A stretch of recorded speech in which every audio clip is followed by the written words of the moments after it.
Welcome back to Frosty's Flows. Frosty here. I'm trading my Frosty's Investment Club portfolio with two goals in mind.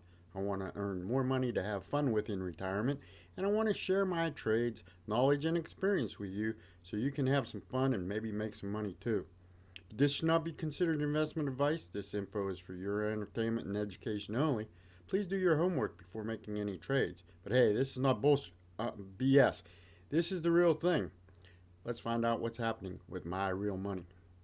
Good morning, Frosty here, hot and humid in South Florida this morning. Quick market review. The markets were down just a little bit yesterday. Dow was down 62 points, the NASDAQ was down 83 points, and the S&P was only down 11 points. The Frosty Portfolio, though, beat the markets. It was up $415 yesterday, so we were in the right positions in a little bit down market. Futures look up today, but in China, looks like they may be relaxing their COVID lockdown stuff. So, boy, if that hits the market, this could be the start of a turnaround versus just a bounce here in the bear market. Keep a close watch on that. Today, I want to start the investigation of the sector funds I've been promising. I want to start looking at all 20 funds that we follow, and we'll start with the materials section today because they're the XLBs. I'm going to do it alphabetically. We'll start with the XLBs. Fundamentally, this fund is a non-diversified basket of large stocks. They're blended between growth and value seekers. That means that the managers are looking to grow the investors' capital, but they're looking to do that by buying companies that they have a significant discount to the inherent market value of the company. So they're selling at lower prices than they should be. The managers invest here in companies working in basic materials. That's 88% of the portfolio. Then in consumer products, that's 10% of the portfolio, and 1.5% of their portfolio is in industrial stocks. The rest is in cash. So they got a pretty good spread. But we're looking, they look at companies in the chemical field, in the mining and metals field, in the paper and forest products fields, and in the containers and packaging fields, construction materials.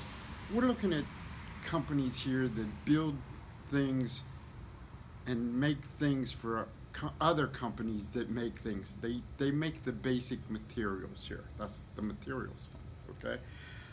The top 10 holdings in this fund make up 63% of all the holdings. They are, number one, Linde. Linde is an industrial gas and engineering company. Two is Sherwin-Williams. Sherwin-Williams is the famous paint company. Three is Air Products and Chemicals, another specialty gas company. Freeport-McMoRan is number 4. They're a big miner, mostly copper, but some gold and silver too. Ecolabs is number 5 on the list. Ecolabs, you've seen them around. They're the sanitation people. You see them in the bathrooms. They do a lot of hygiene stuff, that kind of stuff. Newmont is number 6. They're a gold miner. DuPont, you know the name, but the DuPont company has changed a lot in the last couple of years. It's no longer just a big company. Now they're specializing in stuff for the electronics, the materials, and water protection people. And Dow, they're number 8. They're the big chemical company out there. So, Dow's number 8, chemicals. PPG, specialty coatings and paints, based in Pittsburgh Plate Glass. PPG is number 9. International Flavors and Fragrances, that's hard to say. International Flavors and Fragrances. Yes, they're number 10 on the list. These are the guys that make all the artificial smells and artificial flavors for your deodorants, your cleaning materials, your food products, healthcare stuff. Flavors, fragrances, they're number 10. Okay, there are 18 other companies in the ETF, so that makes 28 companies total in this fund. According to the fund manager's guide, the fund had a 13.8% one-year return as of the end of March. then a 19% return over the past 3 years, and a 13% 5-year return. They paid dividends yielding 2.1% right now. But the price of the ETF is down significantly over the past month. Okay, so does that make it a buying opportunity? I think so. Because if you look at this chart, technically the chart backs up what I just said.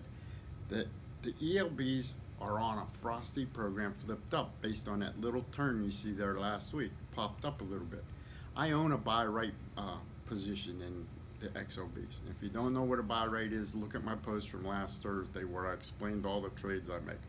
But I own a XLB buy right, okay? I think this fund investing the sector that can make gains and make me money in this economy. And if you're looking to invest in a basket of companies that make stuff for companies that make other stuff, this is the one for you, okay? That wraps it up on the XLBs. If you have any questions, shout them out. I'll post the results. Tuesday night I do the program run, remember? Tomorrow I'll post the results. Thursday I'll take a look at the XLCs, next in line, the communication sector. Hey, all the links I used to do my homework are posted down in the written section here if you want to follow up and do some of your own homework. With that, I'll just say there's no bad days left in my life. There's good days and great days. Let's go out and make it a great day. Thanks for watching. Frosty out.